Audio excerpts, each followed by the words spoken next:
బాబు ఎంత అయిందమ్మా? మీది 60 రూపాయలండి.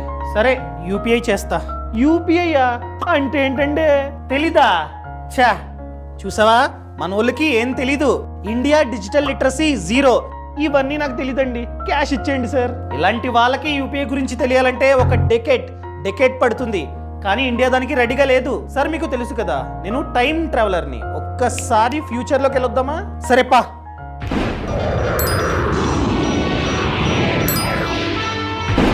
ఎంతమ్మా? 80యా? ఇదిగో 100. అయ్యో చేంజ్ లేదు. సార్ యూపీఐ చేయండి. ఫోన్పే స్కానర్ ఉంది, పేటిఎం స్కానర్ ఉంది, భీమ్ స్కానర్ ఉంది, గూగుల్ పే స్కానర్ ఉంది. చేయండి, డైరెక్ట్గా డబ్బు నా బ్యాంక్ అకౌంట్లోకి వచ్చేద్ది. ఎయిర్ది ఎన్ని ఇయర్స్ ముందుకు తీసుకొచ్చావు? జస్ట్ 7 ఇయర్స్ అంతే. ఇది 2024.